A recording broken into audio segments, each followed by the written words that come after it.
अब जो last topic आता है फंडामेंटल राइट्स का, वो उसमें हम 3 आर्टिकल्स कवर करेंगे, 33, 34, 35। Okay, these are very small articles और ये फंडामेंटल राइट्स के पार्ट नहीं है बट पार्ट 3 के पार्ट है, इसलिए इसको कवर करना ज़रूरी हो जाता है।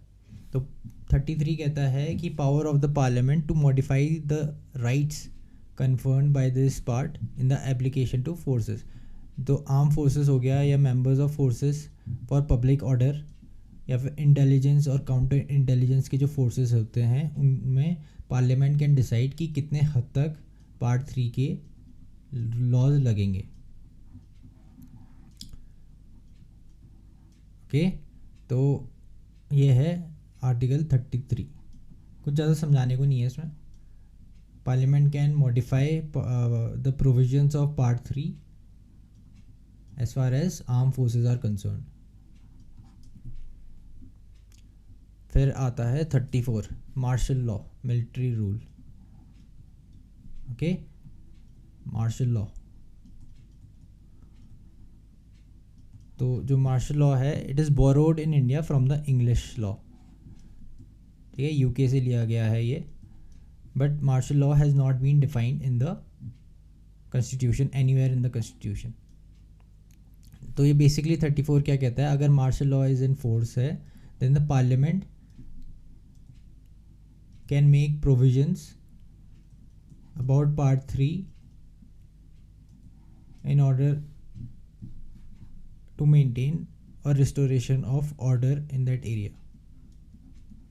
ठीक है, बेसिकली मार्शल लॉ से रिलेटेड है आर्टिकल 34, बट कहीं पर इसके प्रोविजंस ज़्यादा डिटेल में डिफाइन नहीं करे हैं और इतना ही आर्टिकल 34। थोड़ा सा डिफरेंस देखते हैं मार्शल लॉ और नेशनल इमरजेंसी में। मार्शल लॉ आर्टिकल 34 में कॉन्स्टिट्यूशन में मेंशन्ड है, नेशनल इमरजेंसी आर्टिकल 352 में मेंशन्ड है। ठीक है, it affects only fundamental rights. ठीक है, फंडामेंटल राइट्स को इफेक्ट करती है। Parliament by law can declare कि कितनी फंडामेंटल राइट्स किस इंडिविजुअल को के लिए वैलिड है, कितनी नहीं है। नेशनल इमरजेंसी में fundamental rights but also centre state relations. Okay, दोनों चेंज हो जाते हैं। Centre state relations basically from federal polity to a unitary polity बन जाता है, जिसमें everything the state legislature as well as state executive comes under the supervision of the parliament and the central executive।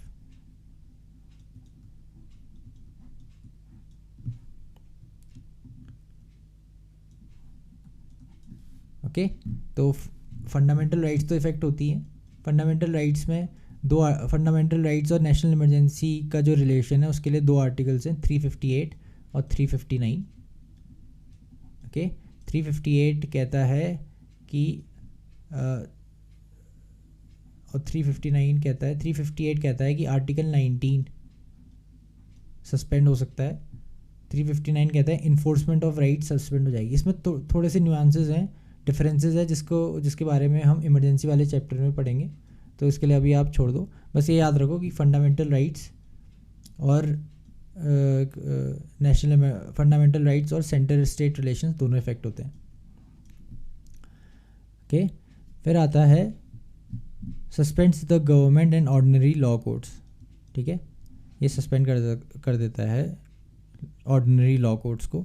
ये continues with the government and ordinary law codes, इसमें suspend नहीं होते। But अगर state legislator और state executive की बात कर रहे हैं तो सुपरविजन में आ जाते हैं पार्लियामेंट और सेंटर एग्जीक्यूटिव के। ओके, तो जो सेंट्रल एग्जीक्यूटिव है can order the state executive, और पार्लियामेंट है तो वो स्टेट लिस्ट में भी लॉ बना सकता है। It is impose to restore the breakdown of law. इसके लिए 3 ग्राउंड्स हैं, वॉर, एक्सटर्नल एग्रेशन या फिर आर्म्ड रिबेलियन। जब वॉर और एक्सटर्नल एग्रेशन होता है तब इसे हम एक्सटर्नल इमरजेंसी कहते हैं, और जब आर्म्ड रिबेलियन होता है तो इंटरनल इमरजेंसी होती है। ओके। फिर है it is imposed in a specific area, ये पूरे कंट्री में भी ये लग सकता है और एक पार्ट में भी लग सकता है। ओके, ये इसमें गलती होती है लोगों की। लोगों को जनरली लगता है कि national emergency whole of India में लगता है, बट नहीं, ये पूरे कंट्री में भी लग सकता है और एक पर्टिकुलर पार्ट में भी लग सकता है। It has no specific provision in the constitution, it is implicit. इसका बस मैंशनड है कि आर्टिकल 34 में मार्शल लॉ लगता है, और क्या मार्शल लॉ के प्रोविजन है उसको कभी डिफ़ाइन नहीं करा है। इसमें नेशनल इमरजेंसी 352 में डिटेल में डिफाइंड है, प्लस 358 और 359 में बताया गया है कि क्या रिलेशंस होंगे फंडामेंटल राइट्स और नेशनल इमरजेंसी में। नेशनल इमरजेंसी, अगर आप इमरजेंसी प्रोविज़न थोड़ा सा ब्रीफ में देखें तो 3 तरह की इमरजेंसी होती है। एक नेशनल इमरजेंसी, एक प्रेसिडेंट्स रूल और एक फाइनेंशियल इमरजेंसी। ये 352 है, ये 356 है, एंड दिस इज 360। ओके, इसको हम इमरजेंसी के चैप्टर में पढ़ेंगे जो फेडरलिज्म वाले पिलर में आएगा। फिर लास्ट है पार्ट 3 का article, that is article 35। Okay, तो it lays down the power to make laws to give effect to a certain specified fundamental rights shall vest only in the parliament. तो parliament के पास power है to make laws to enforce certain rights. ठीक है, ये power state legislature के पास नहीं है। Okay, it is because to bring in uniformity throughout the country. ठीक है, तो स्पेसिफाइड फंडामेंटल राइट्स को इन्फोर्स करने के लिए अगर कोई लॉ बनाना चाहता है तो सिर्फ पार्लियामेंट ही बना सकता है, स्टेट लेजिस्लेचर नहीं बना सकता। तो ये था आर्टिकल 35। ये ज़्यादा समझाने को इसमें कुछ है नहीं। 33, 34, 35 हमने देखा। ये आर्म फोर्सेस के लिए लिमिटेड फंडामेंटल राइट्स है, 34 में मार्शल लॉ है, 35 में पार्लियामेंट के पास पावर है इन स्पेसिफाइड फंडामेंटल राइट्स। ठीक है, तो ये हो गया आपका फंडामेंटल राइट्स पार्ट 3 ख़त्म। एक कंक्लूजन के ओर से what are limitations of fundamental rights देखते हैं। तो सबसे पहले excessive limitations means excessive restrictions लगा दी गई हैं रीजनेबल रेस्ट्रिक्शन के नाम पर। ओके, और ये कभी कभी बहुत कंट्रोवर्शियल भी हो जाती है। फॉर एग्जांपल सेडिशन हो गया, या फिर रिलीजियस सेंटिमेंट्स को हर्ट करना हो गया, सेक्शन 295 है। ओके, ये इतने वेग हैं कि इनका मिसयूज़ हो सकता है, and it is not good for a free speech, and free speech is bulwark for a good conducive society. ठीक है, कोई भी डेवलप सोसाइटी में free speech is one of the pillars. लेकिन इंडिया में बहुत सारे रिस्ट्रिक्शंस हैं, रिलीजन के केस में और सेडिशन के केस में तो खासकर। फिर आ गया no social and economic rights, only political rights. Okay, ये एक कहना चाहिए क्या क्रिटिसिज्म हो सकता है या लिमिटेशन हो सकती है। सोशल एंड इकोनॉमिक राइट्स जो भी है वो DPSPs में मिल जाएंगे आपको। Okay, DPSPs are directives to the states कि आपको ये फुलफ़िल करनी है। तो DPSP में बहुत सारी सोशलिस्टिक डायरेक्टिव्स मिलेंगे। For example distribution of wealth, inequality कम करनी है, जॉब्स देना है, वो सब आपके DPSP में होता है, बट फंडामेंटल राइट्स में नहीं होते हैं। फंडामेंटल राइट्स में सिर्फ पॉलिटिकल राइट्स है। फॉर एग्जांपल इक्वालिटी हो गया, फ्रीडम ऑफ स्पीच वगैरह हो गया, राइट टू लाइफ हो गया। ठीक है, ऐसा इसलिए है क्योंकि हम सोशियो और इकोनॉमिक राइट्स को इन्फोर्स अगर हम करने बैठ जाएंगे तो बहुत सारे लिटिगेशन केसेस बन जाएंगे, क्योंकि हमारे पास इतनी कैपेबिलिटी नहीं है कि हम सारे सोशल इकोनॉमिक राइट्स को इन्फोर्स करें। फॉर एग्जांपल अगर कोई राइट है इनइक्वालिटी नहीं होनी चाहिए, राइट, तो हम ये कैसे इन्फोर्सेबल है, ये हो ही नहीं सकता इन्फोर्स ना। इनइक्वालिटी तो रहेगी, कभी ज़्यादा कभी कम। तो इस वजह से फंडामेंटल राइट्स में इनको नहीं डाला गया है। फिर वेग टर्म्स, फॉर एग्जांपल अगर आप रीजनेबल रेस्ट्रिक्शन वाले चैप्टर में देखें तो पब्लिक ऑर्डर, मोरालिटी, डिसेंसी। अब मोरालिटी का क्या मतलब है? पब्लिक ऑर्डर का क्या मतलब है, किसी को ज़्यादा पता नहीं। तो ये सब्जेक्ट टू इंटरप्रिटेशन है। अगर government of the day interpret अगर थोड़ा स्ट्रिंजेंट तरीके से करती है, then it can lead to violation of our rights. Okay, फिर चौथा है प्रिवेंटिव डिटेंशन। प्रिवेंटिव डिटेंशन भी बहुत कंट्रोवर्शियल चीज़ है इंडियन कॉन्स्टिट्यूशन में, क्योंकि आप बंदे को क्राइम करने से पहले ही अरेस्ट कर दे रहे हो। ठीक है, तो ये इसका इतना ज़्यादा मिसयूज़ होता है। आप जैसे फॉर एग्जांपल अगर आप प्रिवेंटिव डिटेंशन टाइप लॉ था 1990s में जम्मू कश्मीर में, जब कश्मीरी पंडित्स का एक्सोडस हुआ, उसके बाद बहुत सारे जो क्या कहते हैं लीडर्स हैं, उनको ज़बरदस्ती अरेस्ट कर दिया गया था प्रिवेंटिव डिटेंशन के उस पर। ओके, सिमिलरली टाडा हो गया, पोटा हो गया, ये इतने ज़्यादा मिसयूज़ हो गए थे कि इनको एक एक दो साल बाद ही रिपील करना पड़ा। तो प्रिवेंटिव डिटेंशन किसी भी एक डेवलप्ड कंट्री में नहीं है ऐसा लॉ। फिर है expensive for common man. Again हमने जुडिशरी तो बना दी, बट अगर आप जुडिशरी की हालत देखें आज, नंबर ऑफ पेंडिंग केसेस इतने ज़्यादा हैं, ठीक है, प्लस हाई कोर्ट और सुप्रीम कोर्ट आपके सिटीज़ में होते हैं। ओके, अर्बन सेंटर सिटीज़ में या फिर अर्बन सेंटर में, तो हर कोई तो यहाँ जा नहीं सकता। गरीब आदमी को पता है नहीं कि उसकी राइट्स हैं क्या। ओके, अवेयरनेस है नहीं। तो basically point is judiciary is not reachable to all. Okay, और इस वजह से जो इन्फोर्समेंट वाला जो पॉइंट है, अगर आप इन्फोर्स ही नहीं कर पाते हो राइट्स, तो राइट्स होने का मतलब नहीं होता है। तो ये एक लिमिटेशन है। इस वजह से एक कंसेप्ट आया PIL का, पब्लिक इंटरेस्ट लिटिगेशन। इसको भी हम जुडिशरी वाले चैप्टर में डिटेल में पढ़ेंगे। फिर था सस्पेंड ड्यूरिंग इमरजेंसी। इमरजेंसी के टाइम पर क्या होता है, नेशनल इमरजेंसी के टाइम पर अगर आपको थोड़ा सा देखना है, लेकिन इसको डिटेल में पढ़ेंगे, लेकिन अभी के लिए देख लो। 2 आर्टिकल्स हैं, आर्टिकल 358 और 359। ठीक है, 358 कहता है कि जब भी एक्सटर्नल इमरजेंसी लगेगी तब article 19 will be automatically suspended. Okay, और आर्टिकल 359 कहता है कि जब भी नेशनल इमरजेंसी लगेगी, then the president will have power to suspend the enforcement of rights. Enforcement of rights except article 20 और 21। आर्टिकल 20 और 21 के अलावा जितनी भी राइट्स है उनका इन्फोर्समेंट सस्पेंड हो जाता है अकॉर्डिंग टू आर्टिकल 359, और 358 के अकॉर्डिंग आर्टिकल 19 सस्पेंड हो जाती है।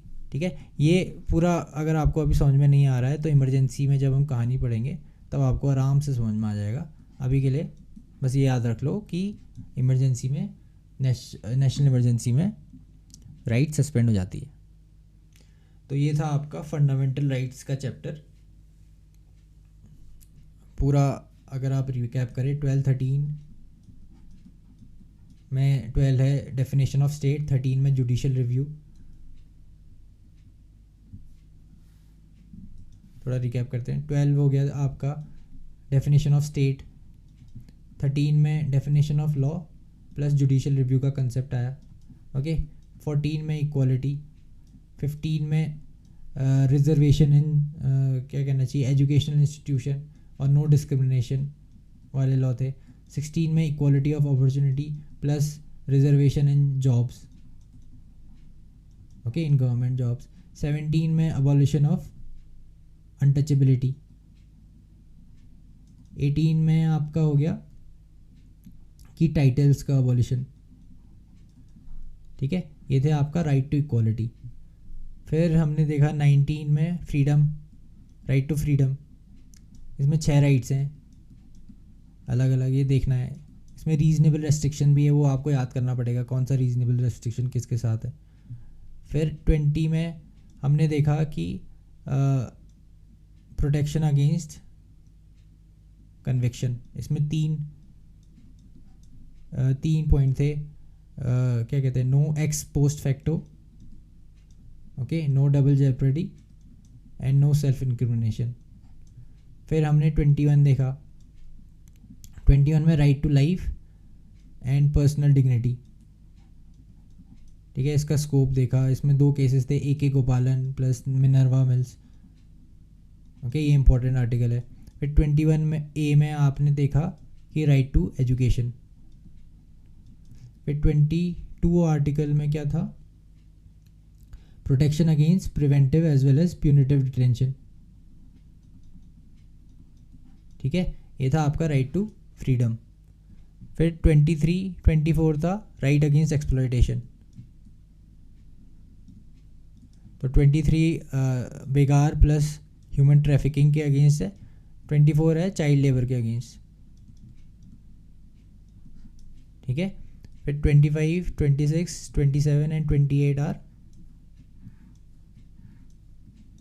Right to religion, freedom of religion. 25 कहता है कि आप फ्रीडम ऑफ कॉन्शियंस है, प्रोफेस कर सकते हैं, प्रैक्टिस कर सकते हैं और प्रोपोगेट कर सकते हैं।